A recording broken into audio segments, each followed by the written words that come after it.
1, 2, 3. Mzima Goma, habari yako? Salama, sijui. Tunaona siku nyingi toka kesi ya Yanga ile bwana ukapotea mjini. Nadhani nipo amjanitafuta. Mimi mjini nipo, nitapotea hapo wakati mimi mtoto wa mjini. Unaionaje timu yako mpaka sasa, mwenendo wa klabu ya Yanga kwenye upande wa ligi kuu Tanzania bara, mashindano ambayo wameshindania, lakini pia wametoa ubingwa wa muungano kule Zanzibar? Sisi kiujumla kwanza nikizungumzia timu iko vizuri. Timu iko vizuri. Na ubingwa ni sisi, ni jadi yetu ubingwa. Jadi yetu si kunyanyua makwapa, ndio jadi yetu kubwa. Sawa? Kwa hiyo sidhani kama kuna kitu kigeni. Wewe unaona kuna nini hapa katikati? Mpaka unaniuliza hivyo. Mwenendo wa timu yako unauonaje Mzima Goma? Vizuri sana. Timu iko vizuri sana. Na matumaini ya kuchukua ubingwa? Bingwa nchi nani? Si ndio mimi? Hapo kwenye hoja ya ubingwa. Klabu ya Yanga kupitia uongozi wake walipeleka kesi CAS kule kupinga bodi ya ligi, maadhimio ya bodi ya ligi kuhusiana na mchezo wa Simba wa Kariakoo Derby, na kesi ile imerejea, majibu yake yametoka na kwamba klabu ya Yanga iende tena kwa bodi ya ligi pale TFF, kitu ambacho kwenye taarifa yao walioitoa uongozi wa klabu ya Yanga unasema hauna imani na bodi ya ligi pamoja na uongozi kwa sababu ya dhuluma zinazoendelea kwenye ligi yetu. Kwanza kwenye hili wewe unalizungumziaje? Alafu tuende kwenye pointi 3 ambazo mtakuwa mnazipoteza kama mtaenda kucheza dabi ya Kariakoo. Okay. Kwanza alikuwa ni mmoja wapo mimi wa kusupport kwamba Yanga isiingize timu uwanjani kwa season namba 1, si ndio Kwa hiyo hii season namba 2 mimi sikuiafiki kwa sababu kukataa kwa sisi bado tulikuwa na sehemu ambazo za kupitia. Kwamba baada ya TFF kuna vyombo vya sheria hapa vya michezo. Vinatakiwa tupitie pale, bado kuna baraza la michezo la taifa. Inabidi tupite hapo, alafu tuangalie hukumu zao zinakwenda vipi. Tukiona hukumu zao zinakwenda ovyo upande wetu sisi, ndio twende kule. Lakini sasa sielewi jinsi walivyokaa wao wenyewe baada sio kusema kwamba tusiingize timu, walivyokaa wakaamua kwamba kukata rufaa CAS. Hili sisi tulikuwa hatulijui. Kama mashabiki, sio mashabiki, kama wanachama na wadau wenyewe. Kwa sababu hata mimi kama wanakaa na mimi chini kusema kwamba sio ndio tukakata rufaa kule. Sawa? Mimi naweza nikawapa kipengele. Unajua unaweza kwa nani huyu wakili ukadhani kwamba mambo ya michezo unaweza ukafikiria kama vile mahakamani, unaingia mahakamani basi kile sheria hiyo. Sheria za michezo kuna sheria namba 12 ya baraza la michezo. Sawa? Kuna vipengele mule ndani. Unapekua vipengele vinazungumza nini? Alafu unachukua katiba ya TFF. Unaangalia na kanuni zinasemaje vile. Ndio upate jibu sahihi la kwenda kukata rufaa. Kwa sisi kama inaonekana tumekurupuka, na kukurupuka kwetu ni kwamba watu walifanya ni siri. Baada ile kuna wako wakapeleka kule. Sasa kule wameirudisha, hapana. Kuna sehemu hamkuzipitia, mlitakiwa mzipitie hizo kwanza, halafu ndo mlete huko maamuzi yao. Sawa bwana? Kama wamkupata haki mleta huko. Sasa huku tunaporudi tunasema kwamba sisi hatuchezi ligi. Hatuna imani na bodi. Hatuna imani na TFF. Lakini ndo hao walioshika mpira. Chelo, yani ule mpira wa nchi wameshika hao. Ina maana kwamba wewe kutuhakikishia kwamba timu haingii uwanjani, sisi tushuke daraja la 4. Sawa? Tunyang'onye pointi 15, siku hiyo Simba anatangazwa kuwa bingwa. Hebu niambie. Hii nchi itakuwaje? Chafuka. Ule uongozi utakaa hapa madarakani?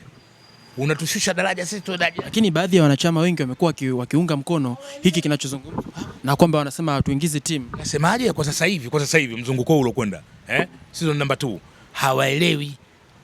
Lakini mimi sasa hivi nishaelewa kwamba hapa kuna kitu fulani ambacho kinachowindwa. TFF sio wetu. Sawa na bodi ya ligi sio wetu, sawa? Unasema nini ukisema sio wetu? Sio wetu kwa sababu mara nyingi sana zile taratibu hawazifuati. Kanuni wanapanga wao wenyewe. Mchezo kuahirisha ndani ya masaa 24. Unaahirisha ndani ya masaa 3. Sawa, mtu kashakula sala, kashaweka timu kambini, kashalipa posho za wachezaji. Bado mpaka saa 4 siku ya mchezo unasema kwamba mchezo utakuwa uko pale pale. Ni kwamba tayari kuna machungu fulani hapa. Halitambui. Kwa hiyo vyombo vyote vile sio vyetu. Kwa ukishafahamu kama sio vyetu, wameweka mtego. Tarehe 15 timu ingizwe uwanjani. Usipoingiza ndo kitu ambacho wao wanachokihitaji ili wampe ndugu yao ile kombe. Kwa hiyo Mzee Magoma, unaamini kwamba TFF mpaka sasa wanatengeneza mtego ambao ukiwaangukia Yanga Simba anakuwa Yanga hawajitambui. Yaani huo mtego tulikuwa sisi, Yanga wengi hawajitambui. Kwa busara zako Mzee Magoma. wewe ni mkongwe kwenye klabu ya Yanga, ukipata nafasi ya kumshauri Hersi kwenye kipindi hiki kigumu ambacho masikio na macho ya wanachama wa Yanga wanautaka ubingwa, lakini pia mechi hiyo ukiwauliza wengine wanasema tukacheze tu tuondoe maneno, lakini uongozi umesimamia msimamo kwamba kama hatutacheza, manake kama kasi wamerudisha majibu kwamba bwana, hiyo kesi ianzie huku, na hawa ndo custodian wa kwanza TFF pamoja na bodi ya ligi. Wewe unaishauri vipi klabu ya Yanga ifanyaje vuka kwenye kipindi hichi kigumu? Labda kitu cha kwanza ni kwamba wasifikirie tena, maana sasa hivi wanasheria wa Yanga, kile kitengo cha wanasheria Yanga hawana kitengo cha wanasheria, chote kiko ovyo ovyo, unaelewa? Kwa hiyo hapa wanapanga kitu hiki sasa, twende FIFA, sawa, tukale tena rufaa nyingine FIFA, maana watoke kasi waende FIFA. Unaona bwana, ni kitu ambacho cha kijinga. Mimi sikioni kama kitu kina busara zaidi, unaelewa? Kwa sababu kule unapokwenda hata tukikata kule bado wataturudisha yale, sawa. Rudini katika vyombo hivi vya chini husika, rudini katika chombo chenu cha kasi. Sasa kasi watakwambia sio kurudisheni kule, rudini tena kule. Unaona bwana, zile pesa zote ambazo mtakazokatia rufaa inakuwa klabu imepoteza mabilioni ya pesa, unaelewa? Sasa mimi nazungumzia katika vyombo vya habari, ni kwamba nafasi yangu mimi sio kwamba kupata nafasi ya kuonana naye, no. Yule hawezi kuonana na mimi na mimi siwezi kuonana na yule, kwa sababu kila mtu anaweka mipaka yake, sawa. Sasa kabomba nafasi, wazee wa klabu ya Yanga mje mnishauri, ni kijana bado mdogo Hersi. Kama atakuwa amelijua hilo, sitakwenda kumshauri. Kama atakuwa amelijua hilo sitakwenda kumshauri, lakini ushauri wa bure sisi tunazungumzia katika vyombo vya habari. Na nadhani kwamba wakongwe anawajua, lakini ana sababu nao. Sababu kwa sasa tunahitajika busara. Wakongwe anawajua, lakini sasa yeye ana sababu zake za kutokuwa na wakongwe, sawa. Akiwashirikishi ndio manake. Liko wazi ile mzee. Liko wazi. Sisi nilizungumzia hapo katika vyombo vya habari. Hatuna shirika sisi na kwenye mkutano mkuu wa Yanga haya huwa mnayasema. Mimi nadhani kwamba kwa sasa hivi siwezi kuzungumzia mkutano mkuu wa Yanga, kwa sababu hata hii katiba ndio sehemu ambayo mnaweza mkakutana na rais. Hii katiba inayozungumziwa sasa hivi mimi ndo naipinga hapa mahakamani, sawa. Niko humu ndani ya mahakama. Hii katiba inayozungumziwa sasa hivi mimi ndo naipinga humu ndani mahakamani. Sasa siwezi kusema kwamba twende katika mkutano katoe mawazo na kwenda katika mkutano kama nani. Okay, kadi yao mimi sina. Ni mwanachama wa Yanga. Upo warari ambao mimi naujua, ambao mpaka serikali yenyewe unajua kama mimi wanachama. So mkuja hapa kuomba mimi nifute wanachama. Mbona mahakama imekataa?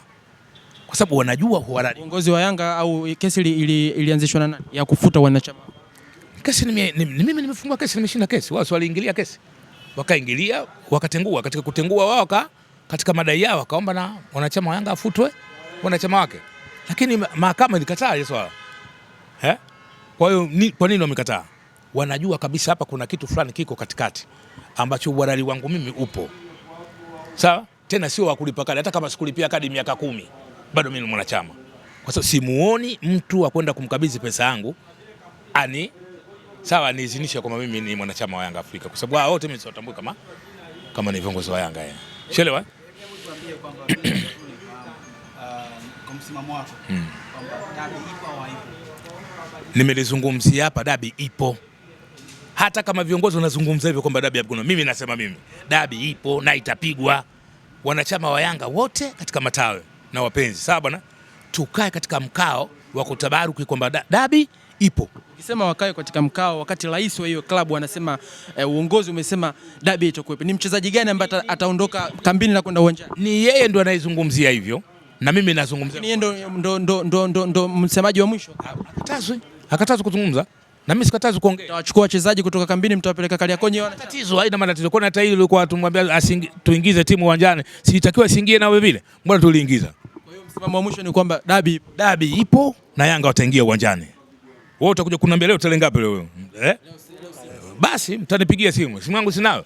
Bwana, mechi ya kuingia uwanjani, sawa? Timu Yanga haikucheza leo.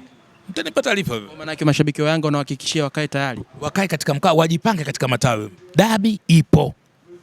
Wewe anayesema sijui engineer kwamba dabi hakuna nini, haiwezekani. Kwa sababu ukiangalia kitu kwa umakini kwamba yeye kama atakataa kuingiza timu uwanjani, na maana Yanga lazima ikatoe pointi 15. Sawa bwana? Lazima ishushwe daraja la 4. Ni kigumu. Hatuwezi kukubali kwa kitu kama hicho. Kwenda kupoteza mechi moja tu na Simba. Twende tukacheze, hata kama tunafungwa ndio mchezo ulivyo. Lakini Yanga 15 unatoa. Unaelewa? Twende tukacheze hata kama tutafungwa. lakini tumepoteza pointi 3, sio 15. 15 umetuhakikishia wewe unayeongoza hapo, wewe sio Yanga, wewe ni Simba. Wewe unacheza nao tu wale kwa kioo, watu tuangalie tu kwamba wewe unacheza nao, lakini wewe ni Simba. Umeamua kuwapa ubingwa wale. Lazima timu ingie uwanjani. Wewe mzee Magoma, tumalize kwa hili. Umesema pia wewe mwenyewe unaziona dhuluma kwenye uongozi wa TFF pamoja na bodi ya ligi. Kama unakubali kwamba Yanga iingize timu uwanjani, umekubali kuchutama mbele ya TFF na bodi ya ligi? Nasemaje? Hao ndio wenye mpira wao. Walikuwa watu wa kwanza kuwakataa ile katika kipindi cha uchaguzi kwamba watu watufai. Sawa bwana? Lakini kwa sasa hivi lishatokea hili, hapa kuna mtego. Lazima sisi twende uwanjani. Bora mkubali. Bora tukubali. Tuangalie tu kwamba mwaka huu si ndio uchaguzi mwakani? Basi kalia tena asirudi tena katika madaraka basi.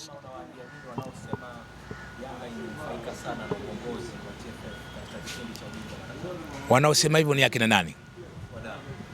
Wadau si wadau peke yake. Nasema TFF wenyewe labda wanazungumza hivyo. Kwamba Yanga wamenufaika katika kipindi chake yeye. Sawa, na yeye kanufaika na Yanga katika kipindi chetu sisi. Kwa engo gani? Kwani sisi tumenufaika kwa engo gani? Nyie mnaiona. Hebu tazameni Yaani manufaa yetu sisi yamekuja, yani sisi wote tumepata manufaa. Karia akapata manufaa na sisi tumepata manufaa. Sawa? Sisi ndio tuliopandisha ligi katika Afrika kwa ligi ya 5 bora. Sawa? Baada ya kushiriki katika mashindano ya kimataifa na timu za taifa zote tulikuwa na Simba wakikusikia hivi na watakuja juu.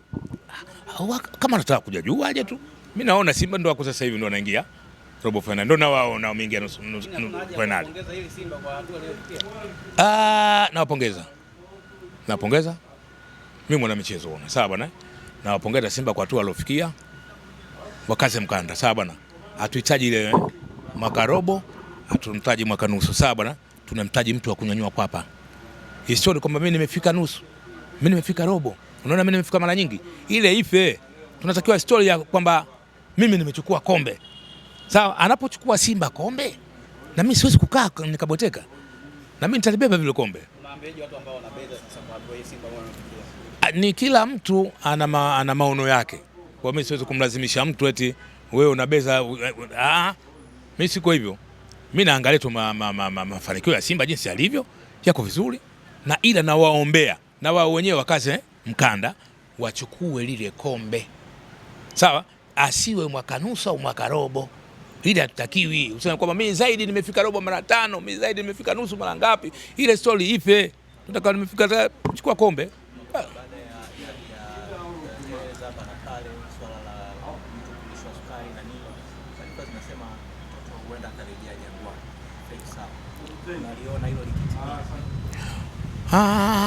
Unajua hii kama linatimia, likitimia lipo uwanjani, lakini sasa kuna habari nyingine, tetesi za chini. Kuna tetesi za chini, huyo mtu anarudi, lakini katika kurudi kwake bado ndugu zetu Simba wanamtaka na wamemwekea fungu kubwa ambalo fungu hilo litakuwa kwake na Pacome. Sawa bwana, wote wawili. Ili kwa sababu bado ziko katika chini ya carpet. Sawa hazijakuwa la official. Tuizungumzie kijujuu kama vinavyozungumziwa. Ni habari za mitaani. Kama kweli zipo, basi mimi naona kwamba viongozi wangu wajaribu kukaza msuli kidogo. Sawa kwa sababu kipindi hiki tulichokuwa nacho vile vile kuna wachezaji hapa katikati baada ya ligi wataondoka wengi tu Yanga ambao wenyewe hadhi yao. Kwa hiyo mtu Faisal atakuwa ni mtu muhimu sana ndani ya Yanga. Sasa sijui nizungumze nini, kwa sababu si nizungumze chini ya carpet na au ni habari tu za mtaani. Basi mimi nizungumzie habari za mitaani habari kama za mitaani vile. Nasikia. Aziki yuko njiani kuondoka.